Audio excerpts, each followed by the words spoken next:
Rome's legions marched in triumph, banners raised, crowds cheering, but behind every Roman victory hid a silence far more terrifying. For defeated queens, the end of war was not peace. It was the beginning of humiliation, chains, and a fate history tried to bury. When Rome conquered a kingdom, it did not just defeat an army, it crushed symbols. And no symbol was more powerful than a queen. To the Romans, a captured queen was proof that even divine bloodlines could kneel before Rome. One of the most famous examples was Boudica, the warrior queen of the Iceni. When Roman officers flogged her and assaulted her daughters, they believed they were enforcing Roman law. In reality, they ignited a rebellion that nearly burned Roman Britain to the ground. But when Rome finally struck back, mercy was never an option. Though Boudica escaped capture through death, the message was clear: a living queen was more valuable broken than killed. Captured queens were often paraded through Roman triumphs, grand victory marches held in Rome. Chained in gold or iron, dressed in foreign clothes meant to mock them, they were forced to walk behind the victorious general while crowds screamed insults. Once worshipped as semi-divine rulers, these women were reduced to spectacles of defeat. For Rome, this humiliation was deliberate. A queen's dignity represented her people's pride. By stripping her of both, Rome crushed resistance before it could rise again. Some queens were taken not to Rome, but to military camps, where their fate depended on politics and cruelty. Roman soldiers were not allowed to marry during service, but conquered women were seen as spoils of war. Queens, once protected by law and tradition, suddenly had no shield. Their royal status could become a curse, making them targets rather than prisoners. Others were used as political hostages. A defeated queen might be kept alive only to force her people into obedience. Letters were sent: obey Rome, or your queen suffers. In such cases, death would have been kinder. Even worse was what followed for those spared execution. Some queens were sold into slavery, an unthinkable fall. Imagine a woman who once commanded armies now ordered to serve Roman households, her name erased, her past forbidden to be spoken. Roman historians rarely described these details openly. They spoke of justice, order, and civilization. But between the lines, another truth appears: Rome feared powerful women. A queen alive represented resistance, memory, and identity. Cleopatra understood this better than anyone. When she realized she would be paraded through Rome like a trophy, she chose death over humiliation. Her suicide was not weakness, it was defiance. She denied Rome its greatest prize, her public shame. Yet Cleopatra was the exception, not the rule. Most defeated queens had no choice.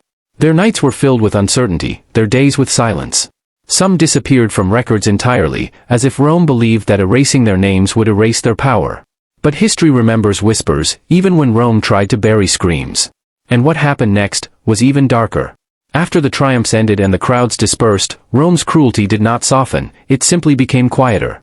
For many captured queens, survival meant a life worse than death. Those kept alive after triumphs often vanished into Roman prisons, dark stone cells beneath the city. These were not long-term holding places.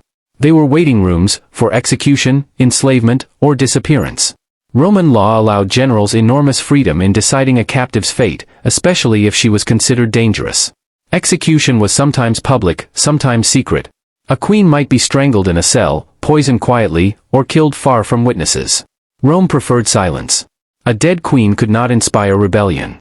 Others were spared death but condemned to exile within Rome itself, a psychological punishment.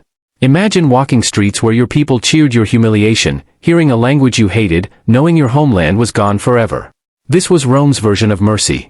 Some queens were forced into Roman households, given new names, and stripped of identity. Their children, if they lived, were raised Roman, taught to forget their mother's bloodline.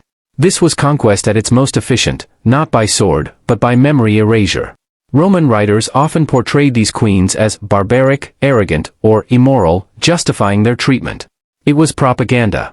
By turning queens into villains, Rome convinced itself, and history, that their suffering was deserved. But archaeology and scattered accounts tell another story. These women were diplomats, strategists, and rulers in their own right. Rome did not destroy them because they were weak, it destroyed them because they were strong. The terror extended beyond the queens themselves. Roman soldiers often targeted royal families. Sisters, daughters, and female relatives were taken to ensure no royal bloodline could rise again. A conquered queen knew that her pain was only the beginning, that her lineage would end with her. Yet even in defeat, some queens resisted in silence. They refused Roman customs, refused to speak Latin, refused to smile for their captors.